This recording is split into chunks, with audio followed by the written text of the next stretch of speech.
ladies and gentlemen, and thanks for taking the rendezvous with us right here on Spectrum Television. It is the 8 p.m. Bilingual newscast. First, our top stories. Well, international standards and norms for conducting internal audits are the focus of a training workshop for some general inspectors of ministerial departments. Ines Pangan tells us in tonight's newscast that this training has opened in Cameroon's political capital Yaoundé and is organized by the Supreme State Audit Office.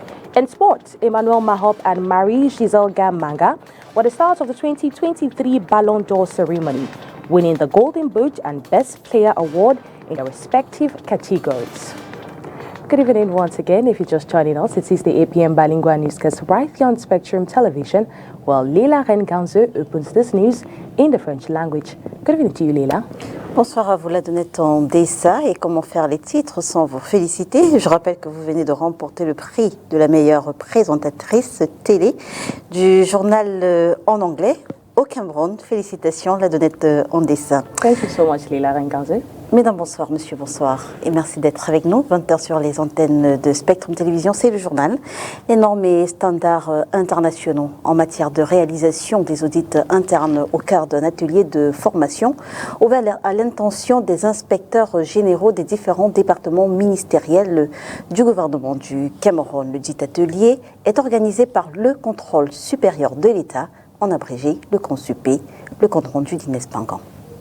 La méthode et la technique ont souvent manqué aux inspecteurs généraux des ministères dans la gestion des procédures de réalisation des audits internes. Conséquence, les rapports qui devraient servir aux audits externes sont inexploitables. Les rapports sont inexploitables parce qu'il manque beaucoup de choses. Et c'est pour ça que nous, on a pensé qu'il faut les ramener ensemble pour renforcer leur capacité en ce qui concerne comment ils vont planifier d'abord leur contrôle, comment ils vont exécuter ce contrôle et comment ils vont rédiger ce rapport pour que quand ce rapport parvient devant nous à CONSUPÉ, ce sera des rapports en bonne forme qui seront exploités et on peut même amener devant le CDBF pour juger ces managers indélégables. Pourtant, la bonne gouvernance, la lutte contre les fraudes et les irrégularités passent par une complémentarité entre les services des inspections générales des ministères et ceux du contrôle supérieur de l'État, en abrégé CONSUPÉ. L'inspection générale constitue à la fois la balise qui indique la voie, le parapet qui empêche de l'enjamber, la boussole qui oriente la décision et la lampe qui éclaire le chemin du top management. Par conséquent, l'inspection générale constitue, nul n'en saurait douter, un maillon important de la chaîne de contrôle des services publics. Les normes et les standards internationaux en matière de vérification des rapports pour une bonne audit interne des ministères sont des thèmes au centre d'un atelier de formation des inspecteurs des services de quelques départements ministériels ouvert ce 18 décembre 2023 à Yaoundé. We talk corruption. Well, the Cameroon Bar has installed members of its Anti-Corruption Commission. Well, they take office in a context where we see the resurgence of acts of corruption in Cameroon. Well, this has been greatly frowned at by national actors. Let's listen to these interviews prepared by reporter Olivier Bouzike. Yes, the fight is rude. Truly, the fight is rude. And that we need to be very, very careful. I don't need to be careful. I don't need any special arms. All what I am counting on are the members of the Cameroon Bar and my force of argument to let the Cameroonians know practically that we are losing by allowing corruption to erode the fabric of our society, by illustrating to Cameroonians how much we are losing. When you hear the figures they call there, 300 and something billion, 400 and something billion. Those are amounts of money that can build hospitals, can equip good universities and schools for our children, for this country, and we will emerge. So I don't need any particular courage to say it, because as a lawyer, I say it the way I perceive it. That is our job. With the lawyers, I have said it, that when we scream at the top of our voices, it's not like we are the best. within our corps, just like every other corps, but we are doing everything to sanitize. About 3 days ago, we had a disciplinary council session. We had about close to 100 lawyers that were summoned for the disciplinary session. And let every other department take its own responsibility. We have taken upon ourselves to make sure that we put order in the bar. Let the magistracy do the same. Let the medical do the same. And at the end, we'll realize that Cameroon is standing up. And let us stop this slogan of on va faire comment, on va faire comment. Those are the kind of things that are killing this country. Il y a quelque chose à faire et on le fera. Let us know what actually happened and let somebody be held responsible for that. Because if we are in a country where court decisions need some other instrument to say whether it is authentic or not, then we are doomed. And I cited the case equally a week earlier in the National Assembly, where it was read on national radio that somebody had been replaced, and the Speaker of the National Assembly wrote saying that that was fake. And up to this moment, no investigations have been done. I think the Cameroonian population, they deserve to be told what is happening. Yes, our elected leaders or designated or appointed leaders owe us the duty to tell us what is happening. We cannot be treated like guinea pigs. Things happen and nobody comes out to explain to us. That is the position of the bar. We are not concerned about the merits. If something has been forged, let the person who perpetrated the forgery be brought to book. That is our role. We will not stop it. We will do it. En politique, on parle du malaise au PCRN. Albert Massadine, l'un des fondateurs du Parti camerounais pour la réconciliation nationale, était face à la presse ce jour dans la capitale politique du Cameroun. Objectif, clarifier certains points, notamment le congrès de 2019 qui a fait de Cabral Libi le président du PCRN. Je vous propose de l'écouter au micro d'Olivier Bouzique. Aïcha Inoua, c'est le président Cabral Libi qui nous l'a proposé, parce que je lui avais dit d'abord qu'il faut au préalable, qu'il faut pour l'élection du bureau, il faut dans le Grand Nord une personne, dans le Grand Sud une personne, la zone anglophone il fallait aussi une personne sur les trois. Et comme Boubacar, qui était mon fils, qui s'est présenté pour me remplacer, et il a été acclamé. Cabral, il représentait donc le Grand Nord. Cabral Libi, qui représentait le Grand Sud. Il fallait donc proposer, j'ai demandé, comme en salle, il n'y a pas un anglophone, que voulez-vous? Il dit que non, elle était en train de venir aussi, mais il y a eu un empêchement à la dernière minute. C'est comme ça qu'on l'appelle au téléphone. Et elle dit que oui, elle a accepté d'être candidate à ce poste. C'est comme ça que nous avons validé. Donc ce bureau reçoit l'onction de toutes les personnes présentes. Toutes les personnes présentes. Le ministre actuel a appelé. Lequel je crois le ministre de l'administration territoriale a appelé, puisque mon numéro était porté sur là où j'ai présidé. Le même 11 mai, le même jour. Oui, dans la nuit, là, du 11 au 12, puisque c'était vers 4 ou 5 heures, il a appelé que M. Massardine, c'est vous qui êtes M. Massardine? J'ai dit oui, c'est moi, M. Massardine. Il semble que vous avez troublé les gens à Guédiguis dans la journée du 11. J'ai dit pourquoi? Il dit qu'il semble que vous avez réuni les gens.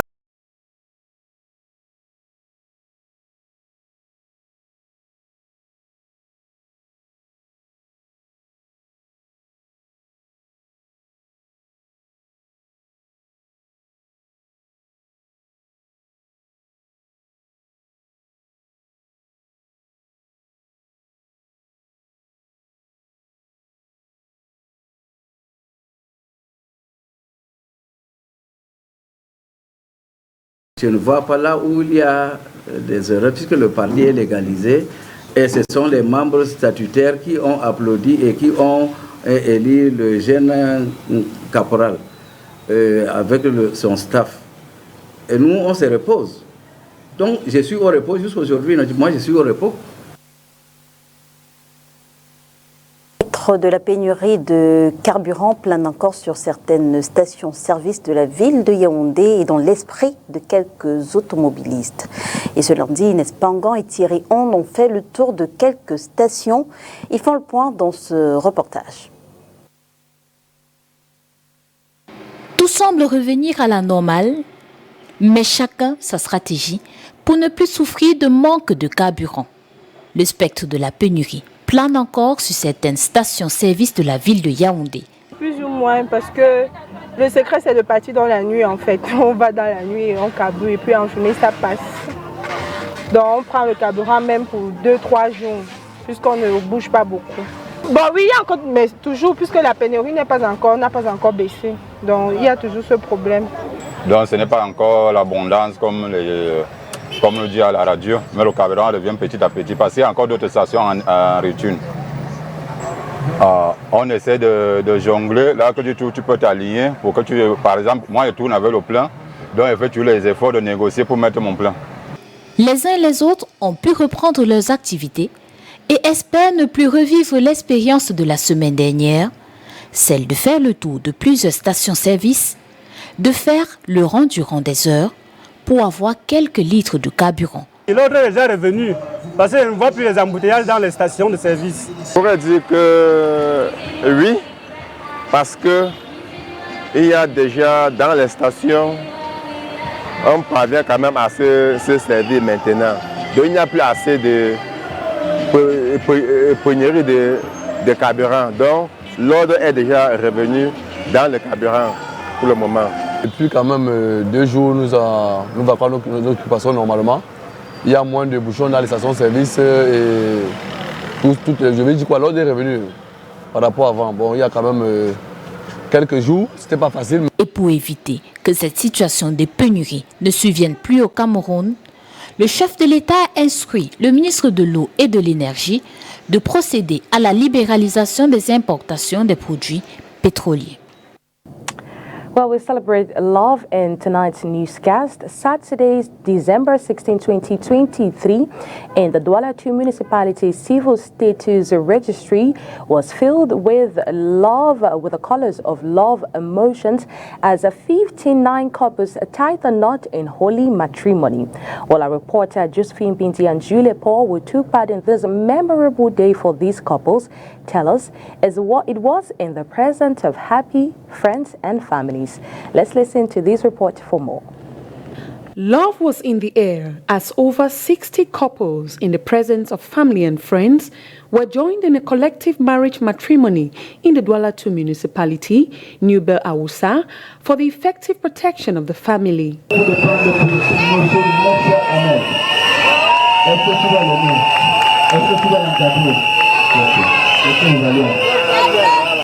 As stipulated under Section 18 of the African Charter on Human People's Rights by the Republic of Cameroon, the civil status is a legal means to protect children and widows, as well as children and widowers. It was imperative to help these people be joined in marriage officially. This is in a bid to fight against unofficial and unrecognized unions, which can endanger the financial and economic stability of the family in case of death. The state has prioritized this.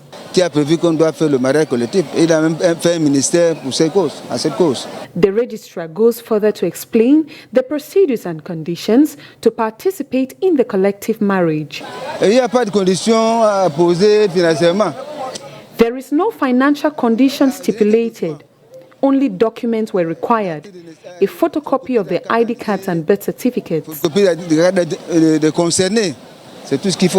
Happy and contented is this bride, now turned wife, to her husband. I feel overwhelmed. I waited for this day a long time. Today, I am very glad. The atmosphere was filled with joy and laughter as the Civil Status Registration Center in the Douala 2 municipality united 59 couples on Saturday, December 16. This is a yearly event in its 15th edition as it aims at assisting couples who do not have the means in legalizing their unions free of charge. Fête de la Nativité, le Père Noël a fait un stop ce samedi à l'église UEBC d'Ipita, Bali. Il a permis de remettre des cadeaux aux tout petits. L'initiative est justement de la Fondation Ngome Edimo Marie-Liliane, qui en plus, vous le savez, de faire plaisir aux petits, veut également rendre hommage aux mamans disparues. La haute ou le traîneau du Père Noël n'aurait pas eu suffisamment d'espace pour tous ces cadeaux. Les bénéficiaires, 600 enfants âgés de 2 à 15 ans, venus des 4 coins du canton Djonjo, c'est ici à Douala. Le geste est de la Fondation Ngome Edimo Marie-Liliane. La Fondation Ngome Edimo Marie-Liliane est un regroupement de personnes qui ont pensé qu'il fallait rendre hommage à nos mamans qui sont partis. Voilà pourquoi la première édition a eu lieu à l'église évangélique du Cameroun, paroisse de Djonjo. Nous sommes aujourd'hui à l'UEBC de Bali pour rendre hommage à Maman Délivrée. Après l'église UEBC Djonjo l'année dernière, c'est celle de Dipita Bali qui a abrité les festivités ce samedi 16 décembre 2023. We celebrate culture in tonight's newscast, where the Bafo elites from far and wide all converged at the Kumba Amusement Park to celebrate the 2023 edition of the Bafo Cultural Festival. Well, Katran Kone, a reporter, tells us that this festival was rich in with cultural dance and other very, very vital activities that signify or that is particular to the Bafo people. Let's listen to her in this report.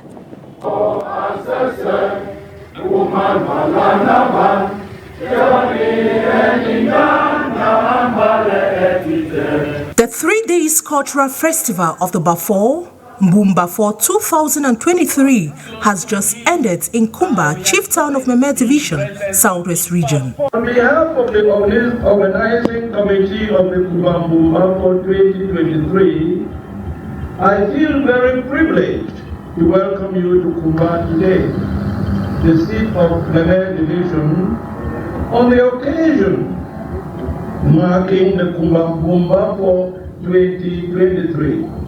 Your presence here amongst us today is an eloquent testimony to your desire to accompany us in our vision of constant cultural revival.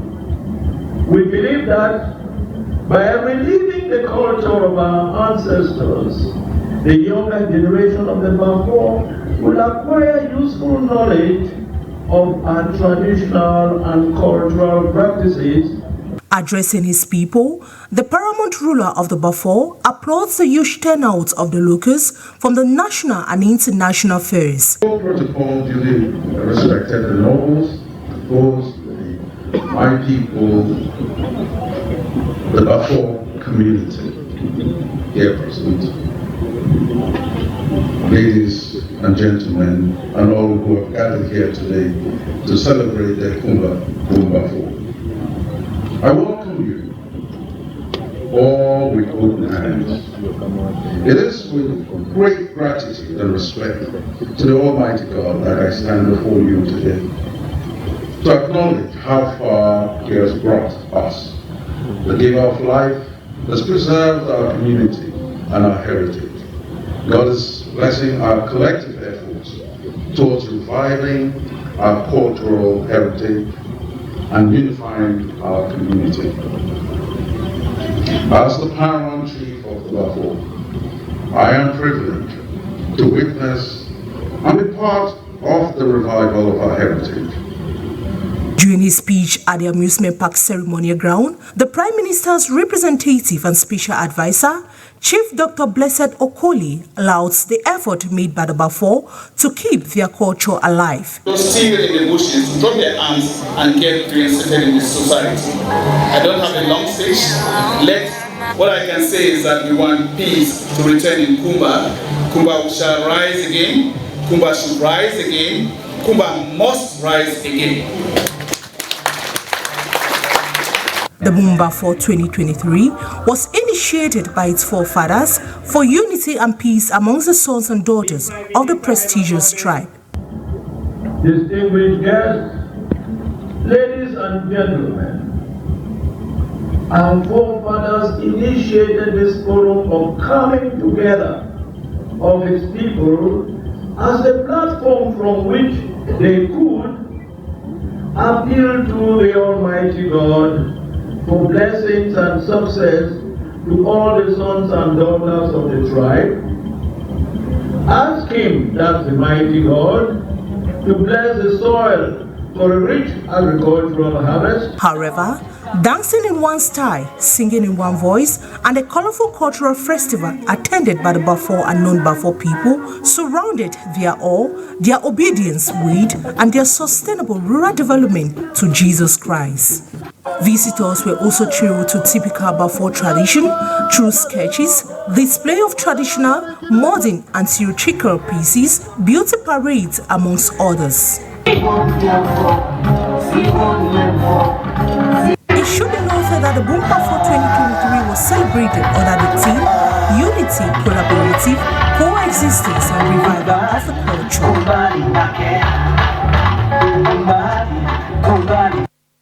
Toujours en culture, le peuple Tupuri de Douala a célébré ce week-end la traditionnelle fête du coq. Elle couronne la fin d'une année et marque l'entrée dans la nouvelle année. Au-delà de tout ceci, elle permet surtout de se reconnecter aux valeurs ancestrales. Et cette année, c'est le collège Saint-Michel de Douala qui a servi de cadre aux manifestations. Oriane Danguin. Au-delà de rassembler le peuple Tupuri, le Feokage ou la fête du coq est un moment de communion avec les ancêtres pour la protection des familles, avoir une pluie abondante sur un sol fertile pour des récoltes abondantes. La célébration de ce samedi 16 décembre 2023 ici à Douala s'est articulée en deux temps forts. La séquence rituelle avec l'immolation du coq, qui est la partie réservée aux initiés, et les manifestations culturelles qui sont populaires et réjouissantes. À Douala, nous nous limitons à la deuxième séquence afin de transmettre ce volet culturel à nos enfants. Le coq, symbole de cette fête traditionnelle, est choisi par un chef supérieur et spirituel pour invoquer les esprits. Son immolation est faite par le guide spirituel selon un rituel bien défini. La personne qui fait le sacrifice, il prie avec, il fait la prière et tue. Après il lance, quand ça tombe de ce côté, on prend maintenant, on tue. Après on prend tout le monde vient manger. Le côté sur lequel se couche le coq après s'être débattu est important. La gauche annonce un malheur, sur la droite c'est un événement heureux. Prières, messages de dialogue, de réconciliation et de bonheur accompagnent le rituel. Ce samedi 16 décembre 2023, rassemblés au collège Saint-Michel de Douala, les vaillants guerriers armés de tambours et de tam-tam ont esquissé pas de danse et autres rites pour le bonheur de leur famille et curieux. La cérémonie qui a connu la présence de Monseigneur Samuel Cléda, fils du terroir, était placée sous le thème « Pour la préservation de la paix et l'unité nationale dans la diversité ».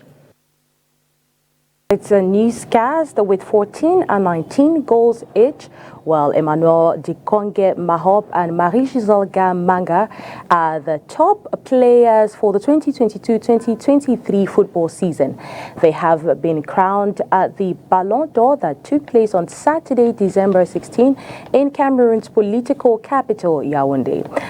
Our reporter, Josephine Binti, gives us some details behind these two players. It has been a magnificent transition from the goalkeeping post to leading the scoring charts in the Elite One Championship with Canon Sportive. Emmanuel Mahop, Cotton Sports attacker, is the Ballon d'Or winning striker for 2023. The winner is Mahop Dikonge Emmanuel.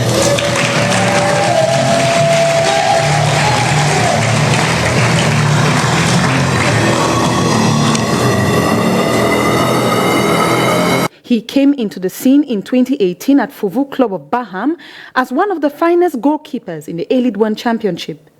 In the females category, Nga Marie-Giselle emerged top scorer in the Guinness Super League with 19 goals and currently plays for her club in Turkey. De la Guinness Super League, la gagnante est Nga Manga Giselle.